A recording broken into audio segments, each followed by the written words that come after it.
அனைவருக்கும் வணக்கம் சார். எனக்கு ரொம்ப நாளா ஒரு பிரச்சனை தான் அதிகமா இருக்கு.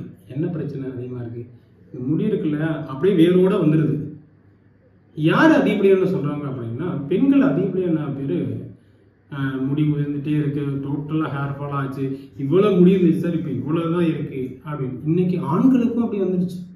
ஓகே, முடி உதிர்வு ரொம்ப ஜாஸ்தியாச்சு. ஸோ அது என்ன ரீசன், என்ன காரணம்? ஷாம்பு, எல்லா ஷாம்பும் மாற்றி பார்த்துட்டேன், சியாக்கா போட்டு பார்த்துட்டேன், எல்லாமே போட்டு பார்த்துட்டேன், பட் முடி உதிர்ந்துட்டு தான் இருக்கு.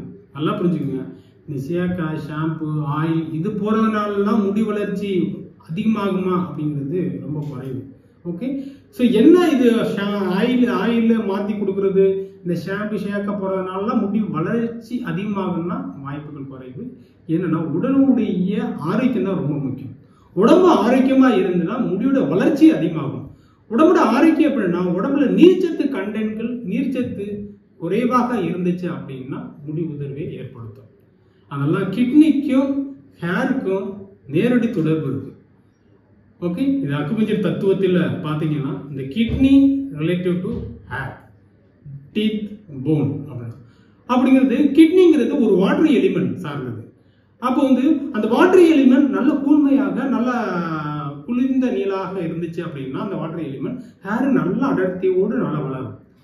அப்போ அந்த வாட்டர் எலிமெண்ட் நம்ம உஷ்ணம் அதிகமானுச்சு அப்படின்னா, அப்போ உஷ்ணத்தன்மை அதோட சென்ஸ் ஆர்கன் இங்க ஹேர், அங்கே உஷ்ணம் அதிகமாகும். அப்போ ஹேர் ஃபால் ஆகிறதுக்கு வாய்ப்பு இருக்கும். அப்போ ஹேர் ஃபாலிக்குள்ள இருக்கக்கூடிய ப்ரோட்டீன், ஃபேட் எல்லாமே லாஸ் ஆகும். லாஸ் ஆனால் ஹேர் ஃபால் ஆகிறதுக்கு வாய்ப்பு இருக்கு. அதனால தயவு செய்து ஹெல்த்துக்கு ட்ரீட்மெண்ட் எடுத்தீங்க அப்படின்னா, ஹெல்த் நல்லா இருந்துச்சுன்னா ஹேர் ஃபாலே ஆகாது. சார் ஹேர் ஃபால் வந்துச்சு, இது எப்படி சார் திரும்ப நான் ஹேர் ஃபாலை கொண்டு வருது? இங்கெல்லாம் அப்படியே சொட்டையா இருக்கு, என்ன சார் பண்ண முடியும் அப்படின்னா, திரும்ப அதே இடத்துல புதுசாக ஹேரை க்ரோத் பண்ண முடியும். அது அக்குபஞ்சர் சிகிச்சையில் மட்டும்தான் முடியும்.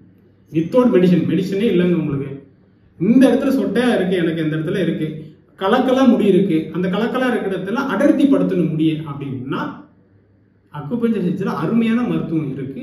ஸோ அந்த அக்குபஞ்சர் சிகிச்சையில் ட்ரீட்மெண்ட் கொடுத்தோம்னா எங்கெங்கெல்லாம் கலக்கலா இருக்கோ அந்த இடத்துல முடி வளர்ந்து நல்லாவே வளர்ச்சி அதிகமாகிடும். நியூ ஹேர் குரோத்தை கொண்டு வரக்கூடிய ஒரே மருத்துவம் அக்குபஞ்சர் மருத்துவத்தில். ஓகே, மற்ற மருத்துவத்தில் ஹேர் என்ன பண்ணலாம், ஒவ்வொரு இடத்துல நட்டு வைக்கலாம். ஆனால் புதுசாக அதே இடத்துல ஹேரை குரோத் பண்ண வைக்கக்கூடிய ஒரே மருத்துவம் அக்குபஞ்சரில் தான் இருக்கு.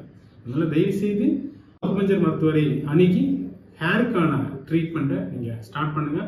ஹேர் இல்லை, ஐயோ நம்ம சொட்டை ஐட்டமே, எப்படி நிறைய பேர் மேரேஜ்னால தான் ப்ராப்ளம் ஆகும். அதனால ஹேர் இல்லைனாலேயே மேரேஜே டிலே பண்ணுவாங்க. நிறைய ப்ராப்ளம் இருக்குது ஹேர்னால. அதனால ஹேர் ஃபாலே இல்லாமல் ஆக்க முடியும், நியூ ஹேரை க்ரோத் பண்ணவும் முடியும். ஓகே, நன்றி, வணக்கம்.